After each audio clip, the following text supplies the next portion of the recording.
So, do you want your characters to be dynamic, but you're afraid they're flat instead? Do they feel the same at the end of the story as they did at the beginning?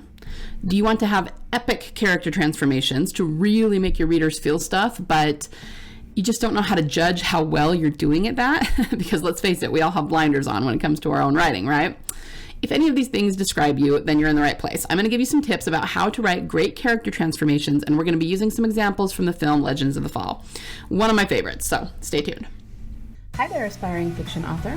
Welcome to Fiction Author Business School. Do you want to write your stories with ease and confidence? Do you find yourself Googling how to write a fiction book or how to write a character arc? Do you want to create a fiction empire, but you can't even finish the story you're currently working on, and you find yourself doubting it will even be good enough? Hi, I'm Liesl. I too have been writing stories since I was just a kid. I wanted to do something about my fiction writing dreams, but got information overload every time I looked for writing help because there's just so much out there on the internet. I wanted confidence that I wouldn't disappoint my readers and a plan to publish regularly. I knew the foundation of any author career, including the marketing aspect, is a stellar and well-written story, but I didn't know how to be sure that my story was solid. I went on a journey to figure out what really makes readers tick and how to incorporate those addictive elements into my story. In this podcast, you'll find specific, tactical fiction writing tips, solutions to writing more words more efficiently, and secrets to mastering your author mindset. So, put on your fuzzy slippers, grab a notebook and pen and some chocolate, and let's write some fiction. All right, so back in episode 169, if you want to go give that one a listen, I talked about 3 different kinds of character arcs. Really, we're going to only talk about the 2 main ones today. We're going to talk about dynamic, which is where the character changes, and non-dynamic, where they don't. Now, for my money, dynamic arcs where the character undergoes some major soul changes throughout the course of the story are infinitely better.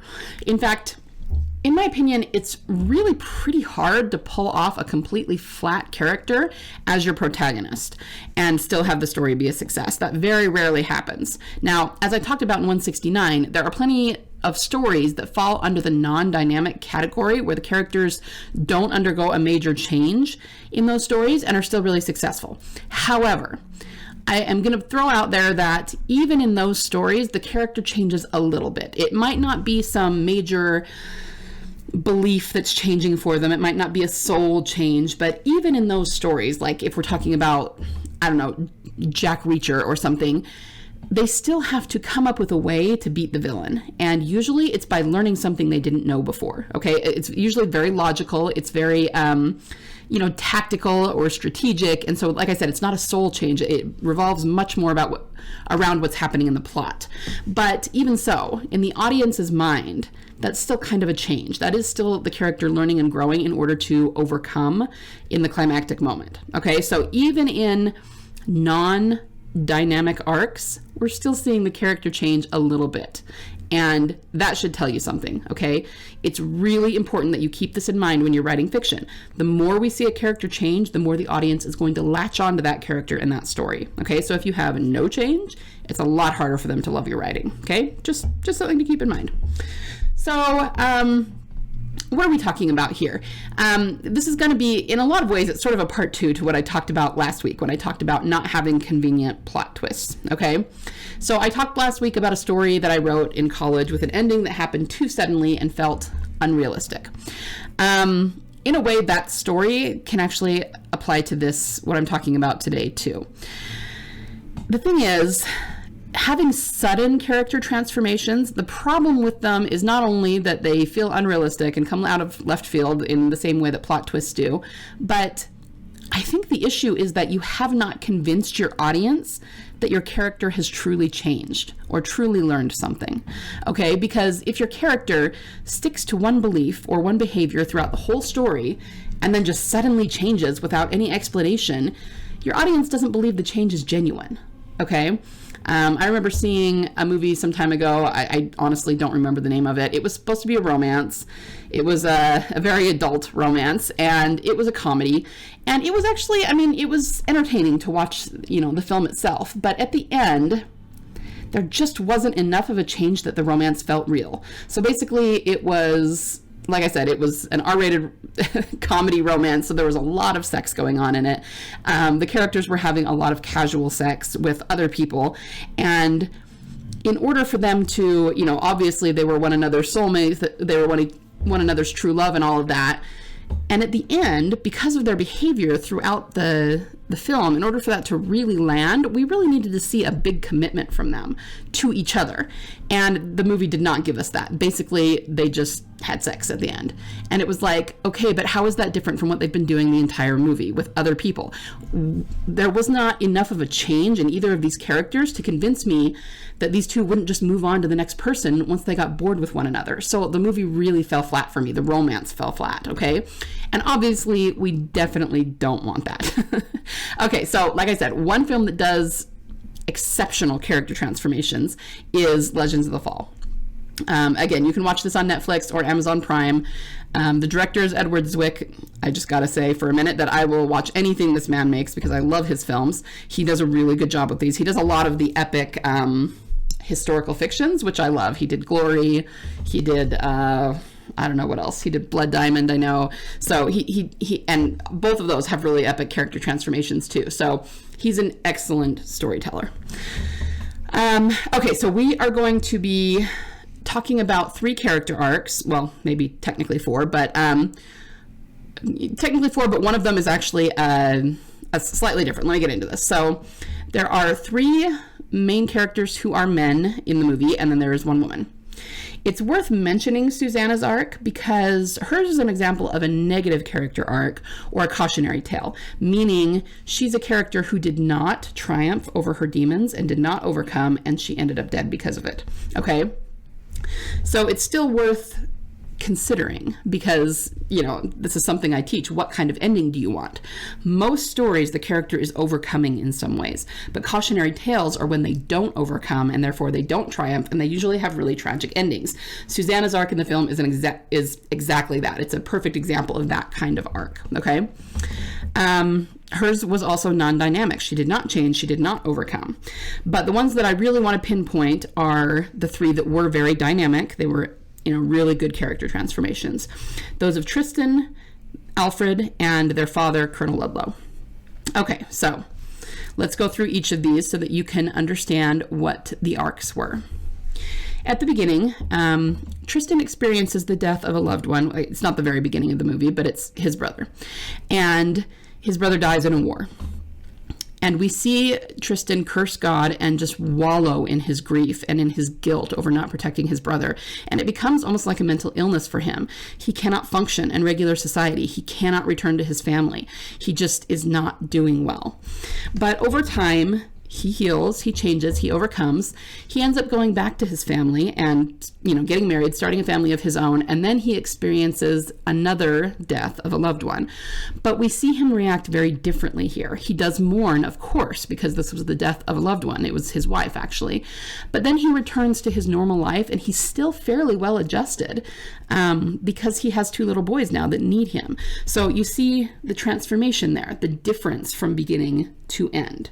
And I'm going to talk about specifically how we create those in just a minute, but let's go over the other 2 arcs first. Alfred is his brother. At the very, the first part of the film, he very much turns away from his family due to, family squabbles and things that they don't agree on. And he relies on the popularity of corrupt men and politicians for his validation, which, you can probably predict that that's not going to end well. But at the end, Alfred makes a decision. He turns away from those corrupt government officials, very much because of the way that they've treated his brother and his family, and he shows loyalty to his family. So the way that I'm wording these here, I can kind of sum up these arcs in a sentence or 2, and they sound very simplistic, but guys, it's okay. I mean, the details and the emotion comes in the details of the story, the setting, the characters, all of that. But these are just very simple transformation arcs, but they're very, very well done and very well laid out in the film. And then we have their father, who is a colonel, or used to be. We see him at the very beginning practicing some pretty terrible parenting by favoring one son over another, and he very much discriminates against Alfred. The two of them don't see eye to eye, which is not uncommon among parents and children, but he does not treat Alfred well because of it. He does not respect his son's differing beliefs or opinions, and it causes a major rift between them. Then at the end, the colonel, after everything is said and done, they hug, and the colonel lets his son know that he is very proud of him, and then they're back to being a happy family and they're getting along again. Okay, so those are the basic arcs. Now we need to study these arcs and figure out what is similar between all of them and what makes them work so well. Okay, so I want you to notice a few things about each of these. The beginning and the end are opposites. They start out one way, and however they start out, they're going to end the opposite way. Okay, they're emotional. Again, the way that I just sort of laid them out very simply for you, it doesn't, pack a lot of emotion when you say it that way, but in the story, the way they're presented, they are very emotional. And the third thing you probably couldn't have noticed because I didn't give it to you, but I will here in a minute. So let's talk about each of these things. 3 tips for crafting really great transformational arcs. Number 1 is the opposite. Wherever your character ends up, whatever the transformation is, they need to start in the opposite place, okay? So if they end in a healthy place, they have to start in an unhealthy one. Now that's Tristan in a nutshell. He ended up being very well adjusted, and he was able to deal with the death of a loved one in a healthy way, but he starts out dealing with it in an extremely unhealthy way, okay? If they end in a place of loyalty, which was Alfred showing loyalty to his family, then they need to start in a place of disloyalty, and that's what we saw. Alfred was not terribly loyal to his family, and he was relying on other people who were rich and powerful and very corrupt for his validation, okay? So we see the transformation there. And then there's love. Colonel Ludlow did not start out loving his son the way he should, but by the end, they went from a place of estrangement and anger to one of love and understanding, right? So you've got to know where your character arc is going to end, and then in order to get the beginning of it, just flip it on its head. It's got to be the opposite of that. I then talked about number 2, which is emotion. These arcs are filled with emotion, okay? Now, obviously, I'm not going to go through the entire film and tell you everything that happens, but there's a lot of tragedy that happens in the story. That's what makes these arcs so compelling. It's like you were disloyal to your family, but it is tragedy that makes you realize that family is worth fighting for, and that maybe the people that you are being loyal to are not loyal back to you. They're just using you. You know what I mean? So by the time you get to the end of the movie, trust me, you're going to feel things. And that's what we want for our arcs. We need to put a lot of emotion into them. And I know this is very broad. It's very non-specific, but it just depends on what kind of story you're telling. I am all about the tragedy. I think that's the best way to make your characters grow and to make your audience really latch onto them and feel something, but maybe you're not writing that kind of story.